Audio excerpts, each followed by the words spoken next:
yourself when you need a cleansing. I don't know if it is an internal mental cleansing or something else that needs to occur, but then asking yourself, what is it that I do that, regenerates me? And it's good when you are able to just sit in that energy. So I am here, and I'm up for it. I am up for it. Y'all, I have been, as you know, so first off, let me kind of just sort of tippy-toe over a lot of different things right quick, right? So this rain is amazing for my garden, so I'm thankful for the rain. And there has been so much going on.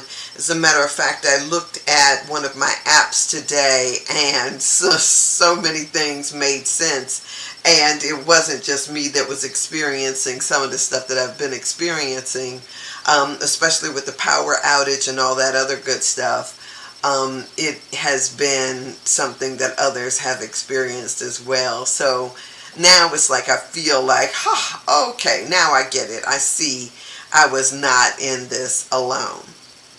So now, having shared that, I'm also in the midst of doing I'm in a class that I'm taking with Upchurch out of California, and doing a lot of reading around that. You guys know that all of us that are here on this planet are here, and a part of the process that we go through is a process of maturing through certain stages. We are all, each and every one of us, born physical beings, and it is a stage at which we must pass through. Even as kids, little babies, we are fascinated with these things called bodies. We play with our fingers and our toes as if it is a wonderment. We get up and we try to move our little bodies and try to figure out how to coordinate mentally with the physical actions. It is a process because you are a spiritual being that then inhabits a body. And so getting used to inhabiting a body is what we all must do. However, you are not your body. As a matter of fact, when you make your transition, you will leave this thing called a body behind, and your spirit goes on. So we inhabit these bodies, and it is the first thing that we learn and we learn about. Don't get stuck in that stage. Right? Don't get stuck in the stage that you are your body. It is so interesting because I meet so many people, and there is a sort of a listening that we do, all of us, to kind of gauge where people are.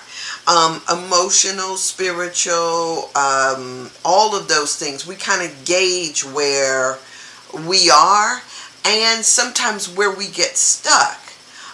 Sometimes, and I've had this conversation before, that sometimes you can listen to a person talk and you can see that they got stuck at a particular stage or in a certain ideology. Sometimes they get stuck thinking that that ideology is so correct and that there is nothing else to aspire to. As a matter of fact, they attach themselves to what was, right? I talk about that often because people still get stuck about in their heyday and what they used to do and what they blah, blah, blah, right? Whatever. There's a stuckness there. And so if we get stuck there and don't recognize that there is an evolution, something else to evolve to that is not necessarily physical, right? Because we can name off all the physical stuff, that there's something to aspire to that is not spiritual, is beyond the physical. And that's one of the reasons why metaphysics, meaning beyond physical, is called what it's called, because there's a process of moving beyond that. And that is sometimes when we get stuck in our past, We get stuck in the old concepts and the old stuff.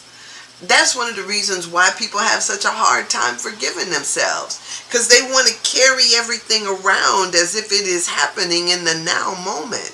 And the past is necessarily the past. Time, they got all these euphemisms about time. Time moves on. Time keeps on ticking, ticking, ticking into the future. Time heals all wounds. I mean, when you think about all the things that are made about time, is because time gives us this ability to separate, to move beyond, and to get some distance in between the where we are and the event that occurred. And that distance ought to help us to see. I used to remember telling folks, if something is up in my face like this, and I learned this in a relationship I was in, if it's up in my face like this, I cannot see it. As a matter of fact, even if you have 20/20 vision, if something is up in your face like this, you have a hard time seeing it. So it is only when you get yourself some distance that you're able to discern what is good for you. And that's why sometimes when you're in a relationship and you're being crowded, it's hard to see what you've gained, what you've lost, what's working, what's not. Sometimes it's hard to even breathe, because you know somebody too close up on you when you're sleeping or whatever. If you're breathing in the oxygen that, or the breath that they're breathing out, you're not getting the oxygen that you need, or you're not getting something that you need. That closeness, we're not meant to smother one another. That is not what we're meant to do. We need to have some relief. We need to create some distance so that we are better able to see, hear, and understand. So that is in part what time allows us the ability to do. And so what my hope is that the things that you are holding on to, whatever that may be, that you are able to extend to yourself, that former self, some grace, right? Because, say for instance, I don't know why I did what I did, or I can say I don't understand why I made the choices that I made. But hindsight, they say, is 20/20. So when I look back, I think to myself, wow, that was so perfect. I didn't even know. I didn't even know how perfect it was until I looked back at it. I'll tell you something else about me. People talk about this, being intuitive and medical intuitives, or being able to look at others and see auras and all that stuff. The interesting thing that I find about myself with that is that when I'm present with a person, I have a hard time seeing anything other than what is presented to me there. But ask me later, after they're away from me or out of my sight, there is a different vision that can look back and see something totally different than I could when I was standing in the moment. I don't understand what that's about, but I know that it works for me, right? And so if, say for instance, you just saw your grandmother, or you just saw a family member, and you may not have noticed anything when you were with them. But if you recall the picture in your mind, if you see them in your mind's eye, how they were the last time you saw them, is there anything that you could detect in your memorized image of them? I wanted to call it your remembered hologram of them.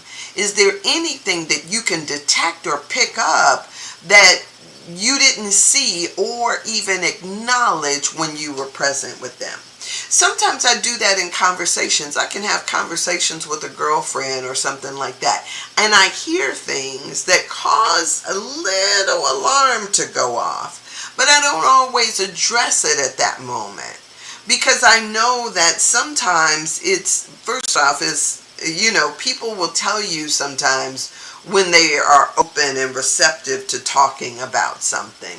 Sometimes not.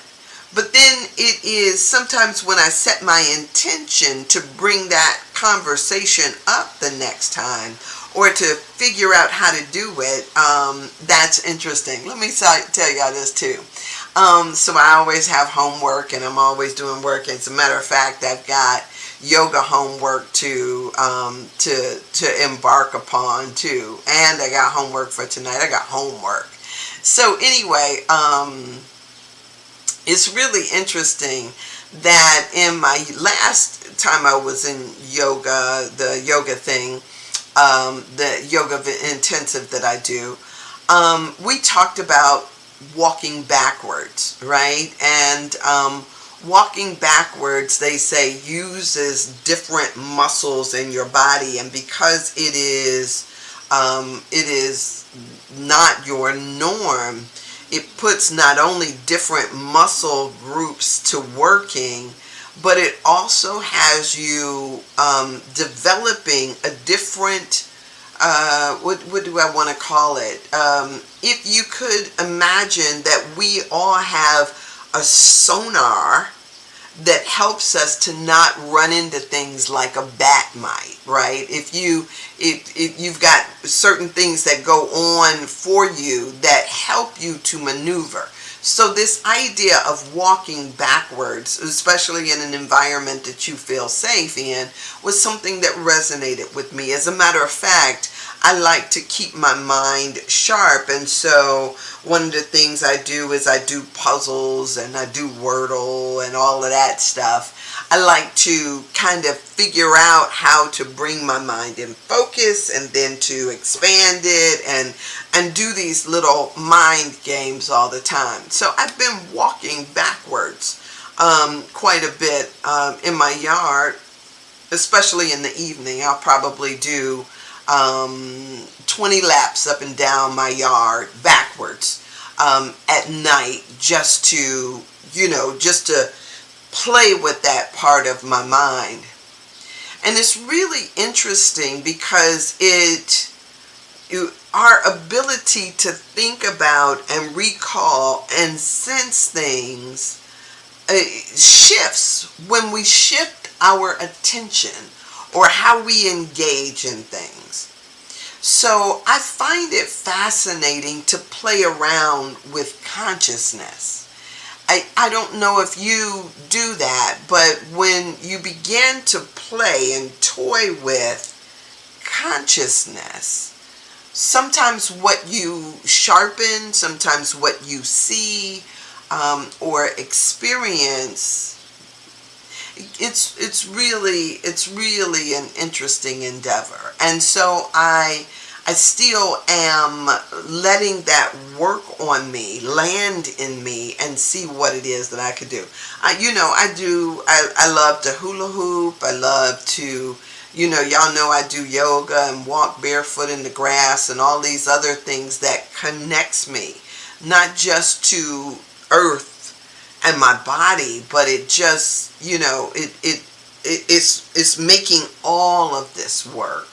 I love to, while some scents are not necessarily good, using your senses to be a detector that they are designed to be is also something that engages your brain to work. Where was I the last time I smelled this? What does this smell indicate? What memory does it trigger for me? Why? Go down that rabbit hole and back up again to figure out, what it is. And then there is this thing. So remember, I talked about time and distance, but also there is a tendency when we frequently experience things to sort of take the sting out of it, right? We get acclimated to things.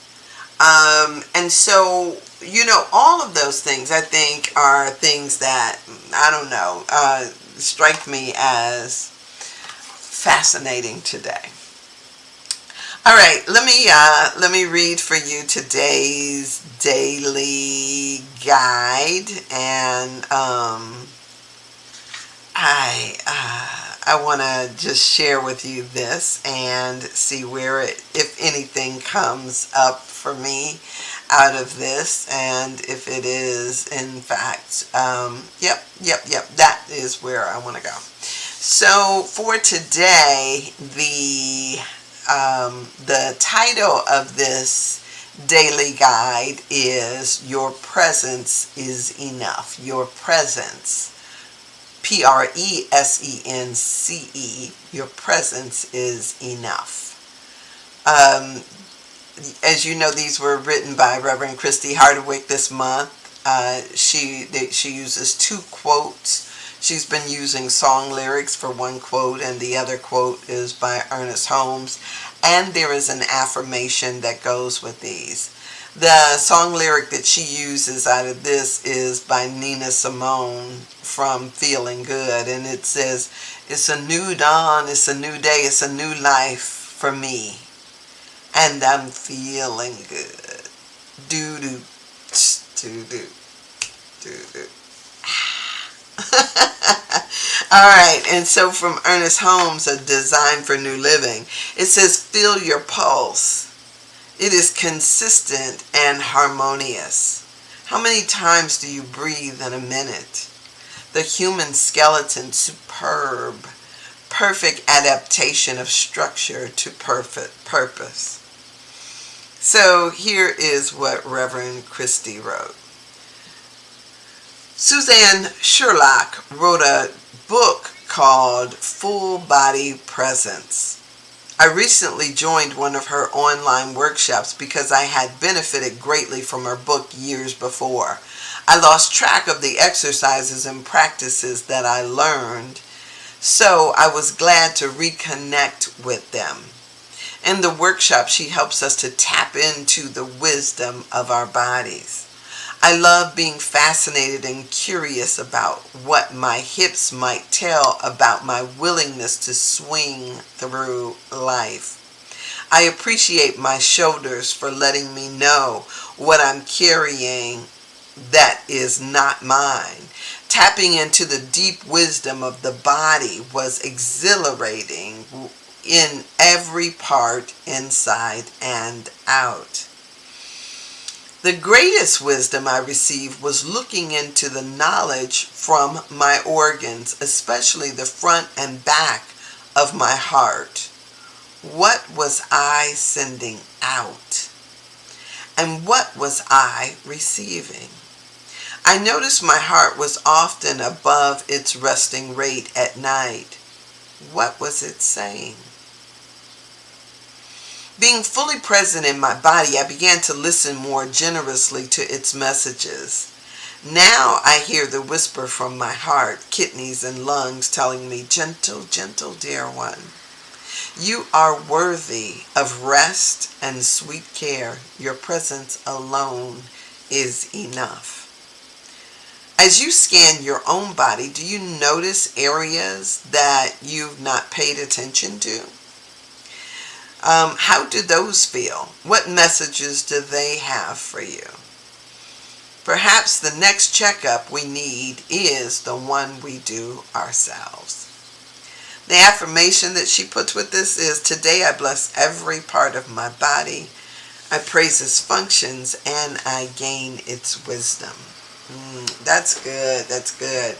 Y'all know I am all about fully embodying my body, and I think that it is good. Anything that encourages us to be more intimate with this wonderful instrument that we've been given is amazing.